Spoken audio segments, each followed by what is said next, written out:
तो कल तक आपने जाना राजा दशरथ ने प्रसन्न होकर हरी हरी मणियों के पत्ते फल बनवाए थे, पदराग मणियों के फूल बनाए और बाँस सब हरी हरी हरी मणियों के थे और सोने की सुंदर नाग बेली बनाई थी और पूरे शहर को सजवाया था और नीलमणि की कोर कर अत्यंत सुंदर आम के पत्ते बनाए, सोने के बौर और रेशम की डोरी से बंधे हुए पन्ने के बने फलों के गुच्छे सुशोभित थे। मंडप में ऐसे सुंदर और उत्तम वंदनवार बनाए मानो कामदेव ने फंदे सजाए हों।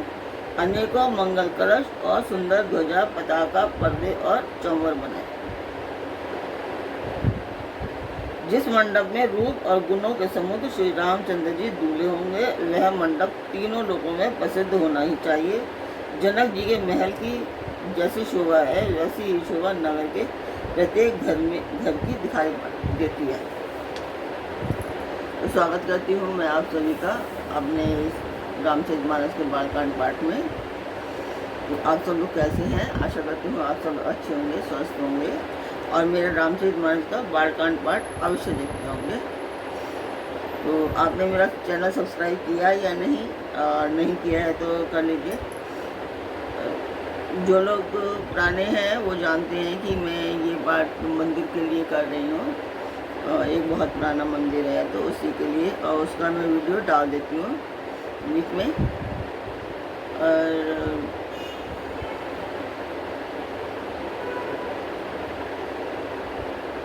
और आप मेरा चैनल सब्सक्राइब कीजिए। सब्सक्राइब करने में कोई पैसे नहीं लगते हैं, तो सब्सक्राइब कीजिए, लाइक और शेयर कीजिए। और आपको कैसा लगता है ये कमेंट बॉक्स में ज़रूर बताएं कि कैसा लग रहा है आपको। तो शुरू करते हैं आज का पाठ। जे ही तेर होती ते ही समय निहारी, ते ही लघु लगही भुवन 10 चारी। जो संपदा नीच ग्रह सोहा, सो बिलो की सुरनायक मोहा। उस समय जिस तिरहुत को देखा 14 भुवन तुच्छ जान पड़े। जनकपुर में नीच के घर भी उस समय जो संपदा सुशोभित थी उसे देखकर इंद्र भी मोहित हो जाता था। बहुत सुंदर नगर को सजाया गया था। बसई नगर जेही लच्ची करी कपट नारी बरवेशु, तेही पुर के शोभा कहत सकुचही नारद शेषु। जिस घर में साक्षात लक्ष्मी जी कपट से स्त्री का सुंदर वेश बनाकर बसती हैं उस पुर की शोभा का वर्णन करने में सरस्वती और शेष भी सकुचाते हैं। पहुँचे दूत रामपुर पावन, हर्षे नगर बिलो की सुहावन। भूप द्वार तिन्हें खबरी जनाई, दशरथ ने सुनी लिए बुलाई। जनक जी के दूत श्री रामचंद्र जी की पवित्र पुरी अयोध्या में पहुँचे। सुंदर नगर देखकर वे हर्षित हुए। राजद्वार पर जाकर उन्होंने खबर भेजी। राजा दशरथ जी ने सुनकर उन्हें बुला लिया। करी प्रणामो तीन पाती दीनी, मुदित महिप आपो उठलीनी।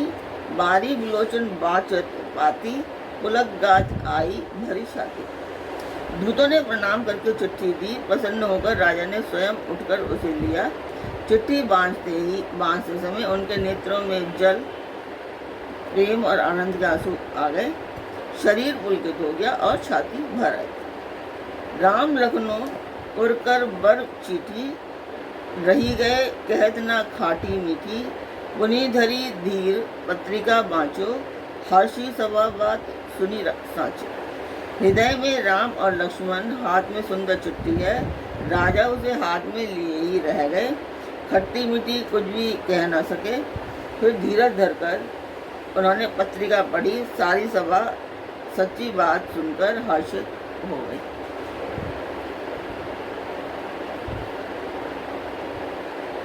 खेलत रहे तहाँ सुधि पाई, आए भरतु सहित हित भाई। पूछत अति स्नेह सकुचाई, तात कहाँ ते पाती आई। भरत जी ने अपने मित्रों और भाई शत्रुघ्न के साथ जहाँ खेलते थे, वहीं समाचार पाकर वे आ गए। बहुत प्रेम से सकुचाते हुए पूछते हैं, ए पिताजी, चिट्ठी कहाँ से आई है? कुशल प्राण प्रिय बंधु दो, अहि कहूँ के ही देश, सुनी स्नेह साने वचन बाची बहुरी नरेश। हमारे प्राणों से प्यारे दोनों भाई कहिए, सकुशल तो हैं और वे किस देश में हैं? स्नेह से सने ये वचन सुनकर राजा ने फिर से चिट्ठी पढ़ी। सुनी बाती कुल के दो भ्राता, अधिक स्नेहु समात न गाता, प्रीति पुनीत भरत के देखी, सकल सभा सुख लयऊ विशेष। चिट्ठी सुनकर दोनों भाई पुलकित हो गए। स्नेह इतना अधिक हो गया कि वह शरीर में समाता नहीं था।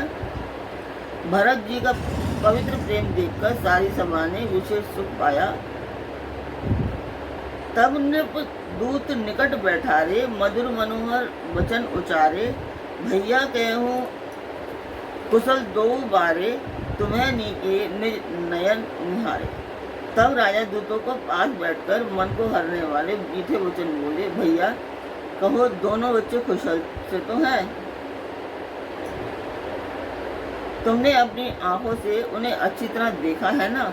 श्यामल गौर धरे धनु भाथा, वह किशोर कौशिक मुनि साथा, वही चानहु तुम्हें कहूँ सुभाऊ, प्रेम विवश पुनि पुनि कह राऊ।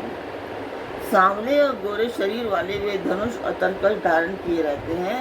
किशोर अवस्था है, विश्वामित्र मुनि के साथ हैं। तुम उनको पहचानते हो तो उनका स्वभाव बताओ। राजा प्रेम के विशेष वश होने से बार बार इस प्रकार कह रहे हैं। जात दिन ते मुनि गए लवाई, तब ते आजू साची सुधि पाई, कहूँ विधे कवन विधि जाने, सुनी प्रिय वचन दूत मुस्काने। जिस दिन से मुनि उन्हें विधवा ले गए, उस तब से आज ही हमने सच्ची खबर पाई है। कहो, जो महाराज जनक ने उन्हें कैसे पहचाना? ये प्रिय वचन सुनकर दूत मुस्काए। तो जब से विश्वामित्र जी रामचंद्र जी लक्ष्मण जी को लेकर के गए थे, तब से उस दिन के बाद में अभी आए थे, तो इसलिए राजा दशरथ को संदेह हो रहा है कि क्या वो वही है या कोई और। तो आज का आज अभी मैं जो मंदिर के लिए मैं जो बात कर रही थी, वो मैं आपको वीडियो डाल देती हूँ मंदिर की, और आप देख लीजिए। वो बहुत पुराना मंदिर है, उसी को बनवाने का मैंने प्रण लिया है। तो उम्मीद करती हूँ आप लोग सब्सक्राइब करेंगे, लाइक और शेयर करेंगे।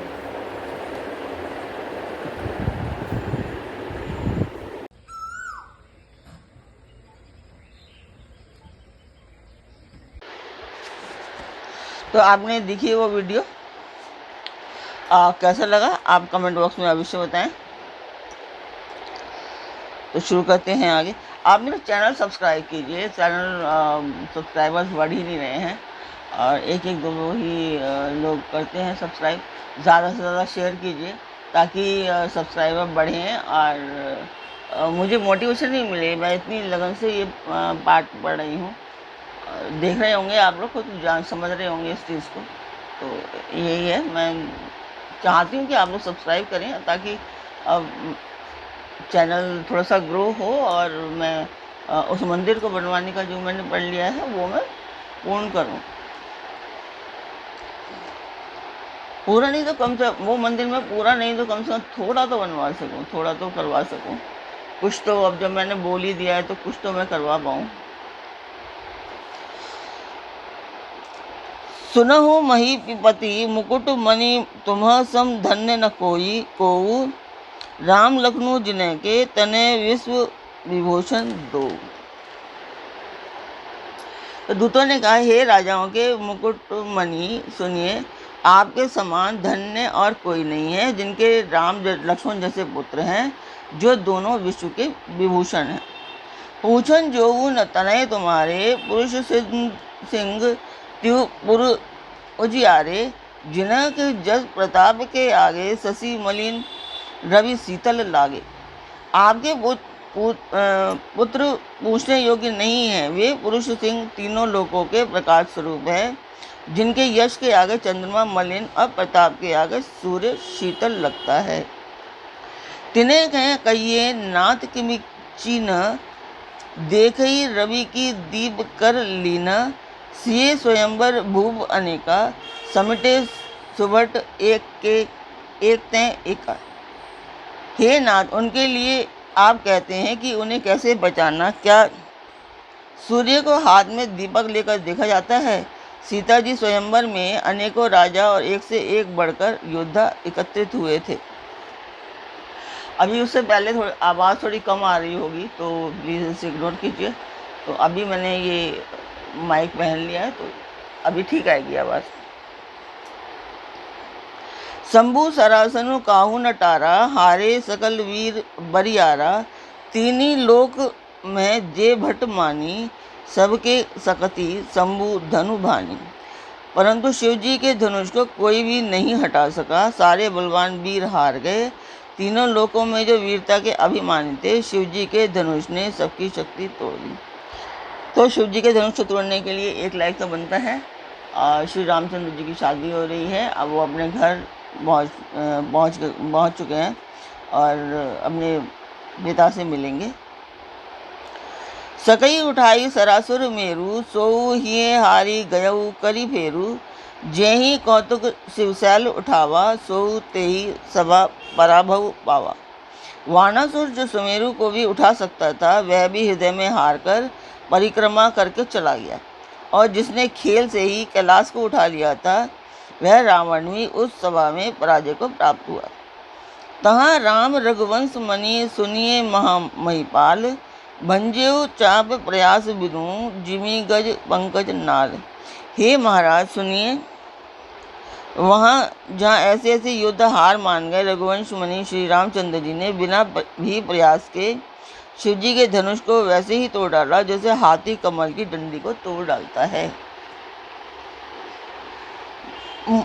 सुनी सरोज भृगु नायक आए, बहुत भांति तीन आँखी दिखाए, देखी राम बलु निज धनु दीना, करी बहु विनय गवनु बन कीन्हा। धनुष टूटने की बात सुनकर परशुराम जी क्रोध में आ गए, क्रोध भरे आए और उन्होंने बहुत प्रकार से आंखें दिखलाईं। अंत में उन्होंने श्री रामचंद्र जी का बल देखकर उन्हें अपना धनुष दे दिया और बहुत प्रकार से विनती करके वन को गमन किया। राजन रामो अतुल बल जैसे, तेज निधान लखनऊ पुनि तैसे, कंपही भूप बिलोकत जाके, जिमी गज हरि किशोर के ताके। हे राजन, जैसे रामचंद्र जी अतुलनीय बली हैं, वैसे ही तेज निदान भी लक्ष्मण जी भी हैं, जिनके देखने मात्र से राजा लोग ऐसे कांप उठते थे जैसे हाथी सिंह के बच्चे के ताकने से कांप उठते हैं। देव देखी तब बालक दो, अब न आँखी तर आवत को, दूत वचन रचना प्रिय लागी, परम प्रिय ब्रह्म प्रताप वीर रस पागी। हे देव, आपके दोनों बालकों को देखने के बाद अब आंखों के नीचे कोई आता ही नहीं, हमारी दृष्टि में कोई चढ़ता ही नहीं। प्रेम प्रताप और वीर रस में पगी हुई दूतों को वचन रचना सबको बहुत प्रिय लगी। सभा समेत राहु अनुरागे, दूत ने देन निछावरी लागे, कही अनीति ते मूंधहि काना, धर्मो विचारी सबहि सुख माना।